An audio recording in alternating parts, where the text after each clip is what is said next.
Hand in hand, Chardon High School students marched toward the school this morning, toward the building where a shooting rampage left 3 people dead. This as families of the victims speak out to the community. We have live team coverage of the events today, including that march this morning and the return to the school building itself. Paul Kiska is at Chardon High School now with that story.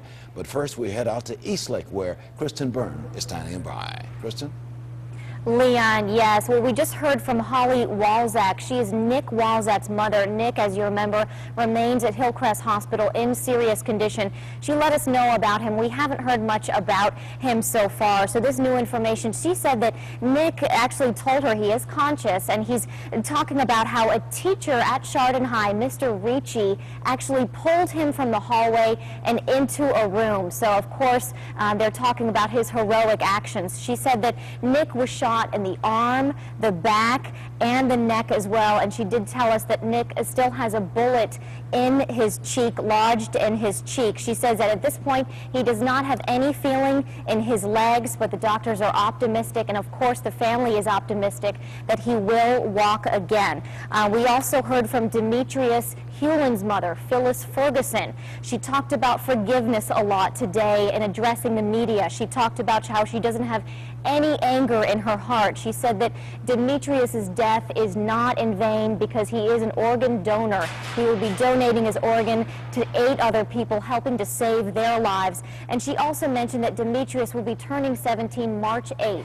And she asked that everybody light a candle in his honor. Also, Danny Parmatore's family, the shooting victim who passed away, she said the family spoke, both the uncle, his grandfather, also spoke, talking about how Danny always had a smile on his face. He loved computers. He was sort of the kid that fixed everyone's computers in the family. They said how really it's been helping them a lot to talk about these emotions. So take a listen to these family members. My brother was the happiest kid on the planet. He never got mad at anybody. He always just loved to have fun. And when other people were happy, it made him happy. I never once ever saw him mad. Me, my brother, and my sister, we had a not, I wouldn't say a usual relationship. We all had a strong relationship, and we all... Demetrius was kind and courteous, but if he didn't like you, he didn't say nothing. And Demetrius, when he had something to say, he said it. And you know, sometimes as adults, when we talk to our children, which I used to be guilty of this too, we talk at them, we don't talk to them. The most important person I need to thank right now is Mr. Ricci, because he is the person that saved my son's life. He's the one that pulled him from the hallway into a room. He's forever our hero. Nick is still in serious condition, but making small improvements every day. He was wounded in the arm, neck, and back, which created a spinal shock. The doctors are optimistic for his recovery. He still has no feeling in his legs. Again, that was Holly Walczak, Nick Walczak's mother, saying they are optimistic that he will walk again. You know, Danny Parmenter's uncle also spoke here today. You know, he talked about how they've received so much outpour from this community, but really across the world. He said he's been receiving calls from South America, Las Vegas, Colorado, you name it. People are just calling to say they're so sorry for the family's loss. So, of course, they're thanking everyone in the world, really, and just asking for their prayers. We're live in Eastlake. Kristen Byrne, News Channel 5. Many thanks, Kristen, for your report. Our live team coverage continues now. Paul Kiska is in Chardon, where hundreds of students made a nearly mile-long walk to the school, one day before classes resume. Paul, the students and some of their parents were cheered on by teachers as they walked into the classroom. Tell us about that. Well, Leon, this was a huge show of unity and support and love here in the village of Chardon today. Teachers, parents, students side by side, arm in arm. They started gathering over at the village square, the gazebo, the bandstand at 9 o'clock this morning. And what a powerful scene it was. Students and parents then walking side by side, arm in arm after a brief prayer. And then they walked down North Street to Chardon High School and the other Chardon schools in the area. A lot of people wearing red and black, the colors of Chardon High School, on this cold, windy day.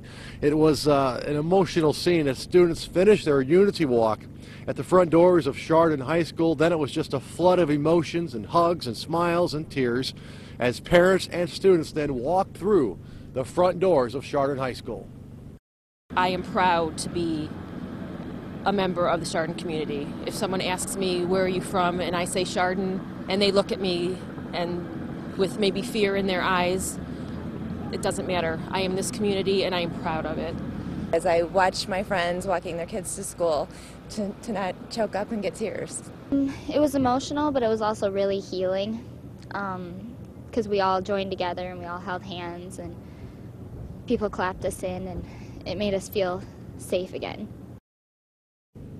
And that is Chardon High School student Brittany Wilson, who told me that it's been many years since she walked to school holding her dad's hand. She said she did that today and she didn't want to let go. Now, coming up at 4 o'clock today, we just found out that the local authorities, the Chardon Police Department, Chardon County Sheriff's Department, and the Chardon Board of Education, the superintendent, they're going to have a news conference right here at 4 o'clock to update any of the latest information after what's been a busy and stressful week. They also want to let everybody know what to expect as the students head back to school tomorrow for the first time by themselves without their parents walking them through the doors, and are reunited with their teachers and try and get back to work. Of course, grief counselors will continue to be here for them. Live from Chardon, Paul Kiska, News Channel 5. Leon, back to you. Thank you, Paul, and we will look for your reports later on our broadcast throughout the day and on Newsnet5.com. Paul Kiska in Chardon. Well, funeral arrangements are set for both Danny Parmentier and Demetrius Hewlin.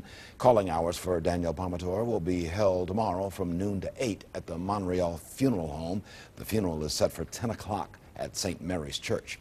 The visitation for Demetrius Hewlin will be Monday from 3 to 7 at the Burr Funeral Home on South Street in Chardon. The funeral for Demetrius Hewlin will be Tuesday, 10 o'clock in the morning, also at St. Mary's Church in Chardon. Arrangements for Russell King have not yet been announced. The community is finding other ways to honor the memories of the three boys. Last night, more vigils were held, and local businesses are collecting for the Chardon Healing Fund. Over the month of March, Chardon Brew Works is going to donate 5% of our proceeds to the Chardon Healing Fund. Why do you want to do that?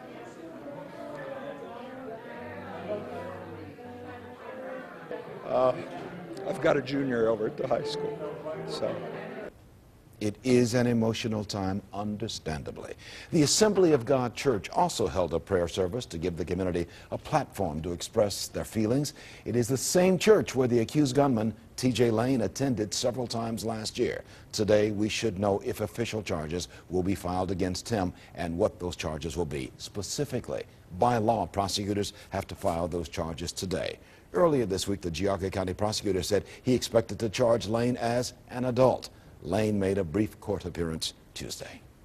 Stay with News Channel 5 and Newsnet5.com. There will be a press conference today at 4 o'clock that we are going to take live. It will be an update on the return to school tomorrow for Chardon High School students. Also on Newsnet5.com, you can read more about the victims, hear from their families on Newsnet 5. You will also find my comments on why we are all Chardon at this time and learn more about a memorial fund to help them.